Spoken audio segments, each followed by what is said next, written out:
Assessore Hammer, l'estate è iniziata, siamo già al 1° agosto, se brevemente possiamo fare un consuntivo di ciò che è la raccolta differenziata, in particolare a San Leone, dove tante case vengono occupate da residenti che sono all'estero. Ecco, questa gente è in regola con i mastelli? Avete pensato di fare un controllo? Ecco, un punto di vista di questa prima fase dell'estate, un consuntivo, un bilancio.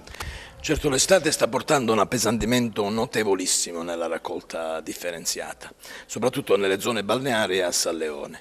Abbiamo detto ai concittadini di San Leone che possono ritirare i mastelli presso il fontanelle, gli uffici del settore ecologia, ma nello stesso tempo possono anche adoperare contenitori propri, purché facciano la differenziata, perché per noi è importante fare e soprattutto fare la differenziata. Abbiamo avviato un'azione molto rigorosa nei confronti dei commercianti e degli ambulanti, tutti coloro i quali non fanno altro che depositare sacchi lungo il lungomare Falcone Borsellino e in altre zone strategiche per l'attività salleonina. Perché la vostra attività di controllo continua sempre, vediamo che mandate sempre video con tanta gente che butta abusivamente l'immondizia. Sì, questo continua costantemente, è stata incrementata in queste zone. Io voglio tra l'altro dare una ulteriore comunicazione agli abusivi, agli sversatori, agli incivili. Proprio oggi abbiamo concertato una nuova strategia. Quando rileveremo un deposito abusivo da parte di un soggetto, qualunque esso sia, e riusciamo ad identificarlo, addebiteremo a questa persona, cioè oltre a sanzionarlo con le famose 600 euro di multa, addebiteremo a questa persona il costo della bonifica dell'intera discarica, significa 3-4 mila euro. Poi, se vorrà opporsi in sede legale, lo potrà fare, ma per il momento avrà tutti i problemi connessi a dover pagare questo. Ma c'è un maggiore controllo sulle zone estive, sulle zone marittime?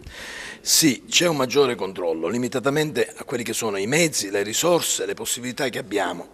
Io devo ringraziare il personale comunale, ma anche molti operatori che si stanno adoperando al massimo per cercare di tenere sotto controllo il territorio, la polizia locale che è attivissima in questo senso, e cerchiamo di fare il massimo possibile. La collaborazione dei cittadini però è indispensabile. Per l'isola ecologica di Fontanelle ci arrivano quotidianamente segnalazioni, lei ci dicono alcuni abitanti che doveva spostarla, mi riferisco a quella sotto il campo sportivo, però ancora vediamo che nulla è stato fatto. Che risposte dare a questi cittadini che mostrano tanti problemi, in particolare cattivo odore, tante cose che per chi abita lì sicuramente non l'auguriamo. Lei si riferisce all'area di trasbordo più che all'isola ecologica. Quella sotto il campo sportivo. Allora, proprio oggi sono stati completati i lavori di recinzione della nuova area di trasporto che abbiamo individuata. Io spero entro domani di trasferire tutto quanto e liberare quella zona.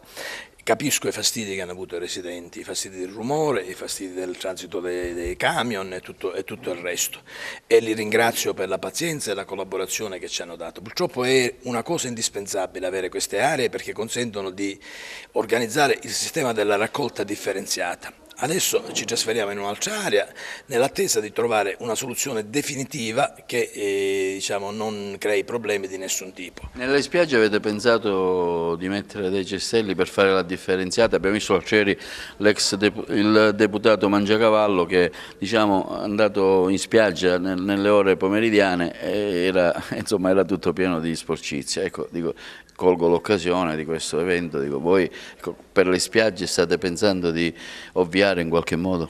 Sì, allora, se si va nelle spiagge nelle ore pomeridiane si trova l'accumulo di quello che sia stato fatto nel corso della giornata, bisognerebbe andarci nelle prime ore della mattina per vedere se è stato tolto tutto. Per quanto riguarda i cestini di raccolta dei rifiuti, verranno poste delle mini isole ecologiche, vengono chiamate, anche se non sono tali, cioè sono dei raggruppamenti di grandi cestoni che verranno messe agli ingressi di ogni traversa che va alla spiaggia. Questo sarà fatto nell'arco di 2 o 3 giorni, saranno tutti differenziati. Invitiamo i bagnanti, gli utenti a differenziare, perché è nel loro interesse, diciamo, è nell'interesse di tutta la nostra comunità, e cercheremo di mantenere le spiagge più pulite possibile. Il boschetto di San Leone, che sarà ora preso di mira da tanti villeggianti nel periodo, in particolare nei weekend, nei sabati e la domenica, in questi casi cosa farete? Stiamo raccordandoci con la polizia locale per un servizio di sorveglianza. Non è possibile soggiornare, diciamo, fare picchinicchi all'interno del boschetto, è assolutamente vietato.